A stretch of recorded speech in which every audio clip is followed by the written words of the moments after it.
नमस्कार दोस्तों, आपका फिर से स्वागत है आपके अपने एजुकेशनल चैनल में।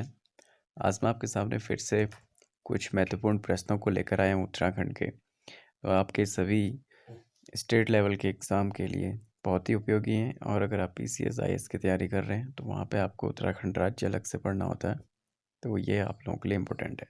जो अभी रिसेंटली पेपर होने वाला है यूकेपीएससी का लेक्चर स्क्रीन टेस्ट, वहाँ पर भी ये क्वेश्चंस काम आएंगे। तो चलिए 50 क्वेश्चंस मैं आपको बता चुका हूँ, जिन्होंने ना देखे हों तो वो ज़रूर देख लीजिएगा।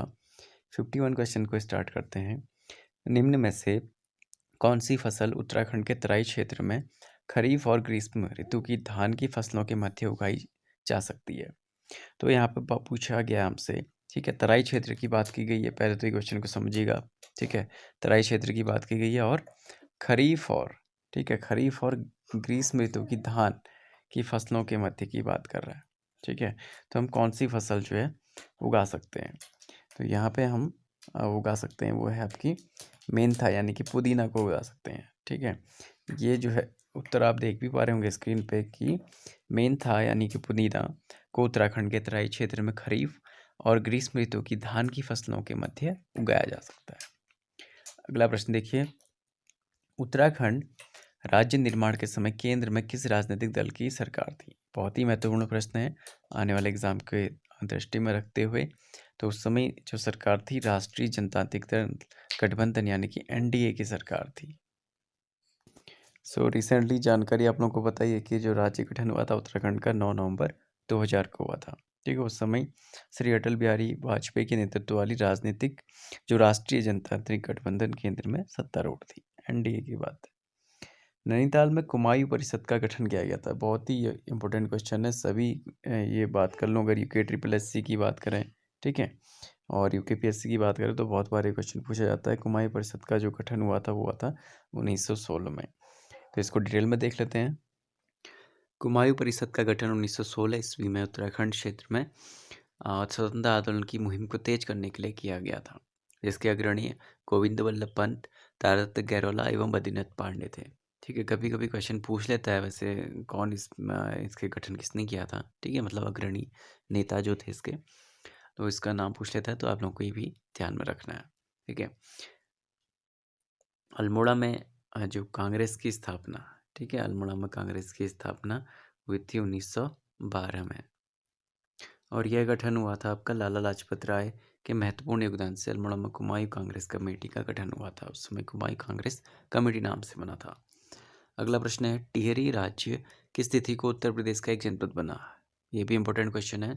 तो वो दिनांक है आपकी 1 अगस्त 1949, 49।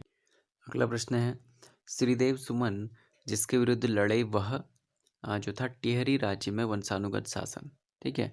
तो इससे जो आपका वंशानुगत शासन की बात कर रहे हैं, ठीक है, 1949 में तो इसका विलय हो गया था भारत में, यानी, लेकिन इसको जो पहले की बात है, ठीक है, इस पूरी कोर्ट को आप लोग पढ़ लीजिएगा स्क्रीनशॉट लेके, तो आपको पूरा इसमें समझ में आ जाएगा वाकया, ठीक है।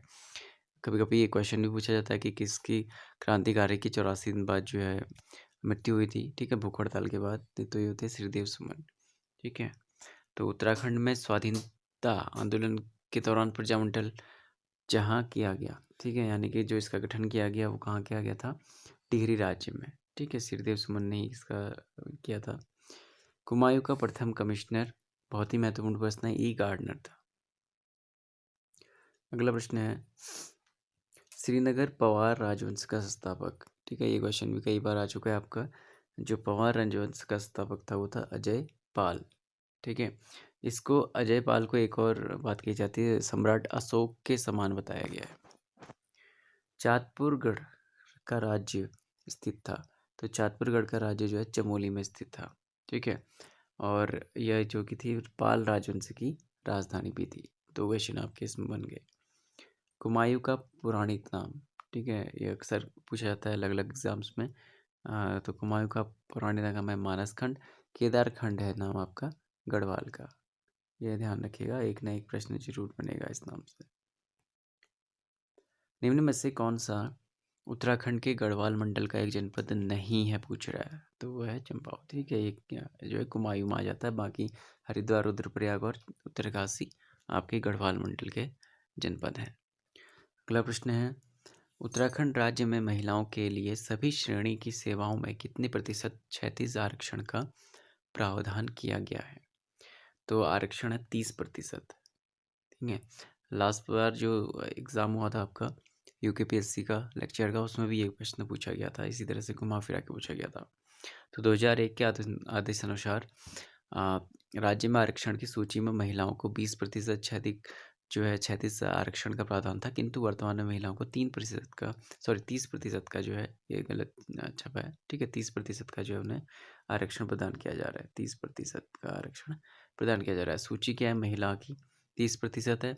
आपको आजकल महिलाओं का पूछा जा रहा है, तो हो सकता है कोई भी जाति का, या जैसे अनुसूचित जाति का 19% जो है इनको आरक्षण प्राप्त है। अन्य पिछड़ा वर्ग को 14% है। अनुसूचित जनजाति को 4% है। विकलांग को 3% है। और सेवानिवृत्त सैनिक को 2% जो है आपका आरक्षण प्राप्त है। अगला प्रश्न है, उत्तराखंड की प्रथम महिला पुलिस महानिदेशक। तो ये क्वेश्चन भी इम्पोर्टेंट है। कंचन सिंह भट्टाचार्य इनका नाम है। तो आप देख सकते हैं कि उत्तराखंड की प्रथम महिला पुलिस जो महानिदेशक थी वो कंचन सिंह भट्टाचार्य थी। वो अक्टूबर 2007 में अपने पद से सेवानिवृत्त हुई थी। ठीक है, अगला प्रश्न है, निम्नलिखित जो सूची है उसको आपने सही सुमिलित करना है। पहले देख लीजिए यहाँ पे सूची। फर्स्ट में कुमाई मंडल विकास निगम, दूसरा है जीवन चीनी मिल,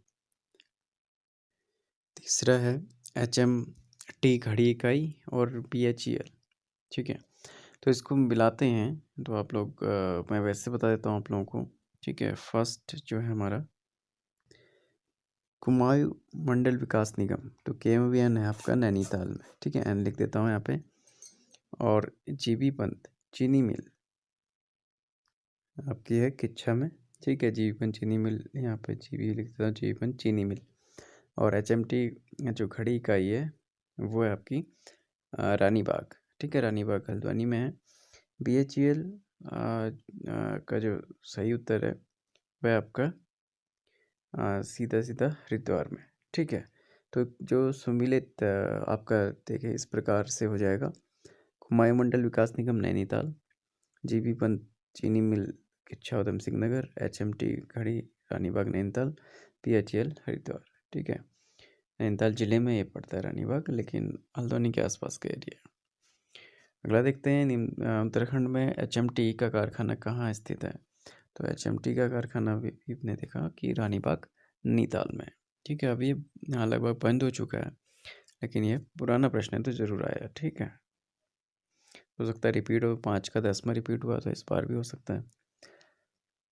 निम्न कवि व निम्न पक्षियों में से कौन सा पक्षी उत्तराखंड राज्य का पक्षी है? तो मोनाल जो है उत्तराखंड राज्य पक्षी है, इसमें कोई डाउट नहीं है। और इसका नाम कभी कभी पूछ लेता है, ठीक है, एग्जाम में, कि वैज्ञानिक नाम है इसका लोफोफोरस एमिजेनस। ठीक है, लोफोफोरस एमिजेनस। अगला प्रश्न है, राज्य पक्षी मोनाल का प्रिय आहार है? आलू है। इंपॉर्टेंट क्वेश्चन है दोस्तों, इसको जरूर नोट कीजिएगा। आलू जो है मोनाल का प्रिय आहार है। कुमायूं और गढ़वाल में द्रोण मापतोल की इकाई थी जमीन और अनाज के लिए। इंपॉर्टेंट क्वेश्चन है। उत्तराखंड में कृषि भूमि नापने का पैमाना है, इससे संबंधित जरूर आपका एक ना एक प्रश्न जरूर बनेगा कि जो उत्तराखंड में कृषि भूमि मापने का पैमाना है, ठीक है, वो नाली व मुट्ठी है। ठीक है, इसको डिटेल में कर लीजिए। इसमें अलग अलग तरीके से पूछा जाता है कि जैसे लास्ट टाइम पूछा गया था एक नाली कितने मुट्ठी के बराबर होती है, तो एक नाली जो है वो 16 मुट्ठी के बराबर होती है। ठीक है, 16 के बराबर होती है। उत्तराखंड में कृषि भूमि मापने का पैमाना नाली और मुट्ठी है। यहाँ की 90% जनसंख्या कृषि पर अवलंबित है, यानी कृषि पर निर्भर है। उत्तराखंड की भूमि को जो है 3 वर्गों में जो विभाजित किया गया है, खील भूमि, उपराव और तालाब भूमि। ठीक है, तो यहाँ पे अगर खील भूमि की बात करें तो निम्न स्तर की ये जो है भूमि होती है, जहाँ पर सिंचाई वगैरह अच्छी नहीं हो पाती है। ठीक है, फिर उपराव में वो आ जाता है जहाँ पे आप लोग सीढ़ीदार खेत देखे होंगे, बहुत लोग उसमें खेती वगैरह करते हैं। ठीक है, फिर ये तालाब तो नहीं है, तराई भूमि होगी। ठीक है, हो सकता है गलत लिखा हुआ है, तालाब भूमि कहते भी हों, तो आप लोग बताइएगा कमेंट में। तराई भूमि जो है सही नाम होना चाहिए। ठीक है, जो जहाँ पे जो है गेहूँ धान वगैरह जो है काफ़ी धान मेनली अच्छे से बुआई होती है जहाँ पे। तो ये 3 प्रकार की भूमि पाई जाती है। ठीक है, तो इस तरह से जो है आपका 70 प्रश्न आज हमने कंप्लीट किए हैं और इन क्वेश्चंस को आप बारीकी से देखिएगा और किन टॉपिक्स में से आपको पढ़ना है जो प्रीवियस ईयर्स में पूछे जाते हैं वो भी आप लोगों को इसमें से पता चल रहा होगा। ठीक है, तो इसी तरह के प्रश्न मैं आगे भी लेकर आऊँगा और इसके बाद मैं जो है आप लोगों को बताने जाने वाला हूँ जो राष्ट्रीय उच्चतर शिक्षा आयोग है, ठीक है, रूसा की मैं बात करने वाला हूँ अगले वीडियो में। तो इस वीडियो को भी ज़रूर देखिएगा। तो मिलते हैं आपसे नेक्स्ट वीडियो में। Thank you.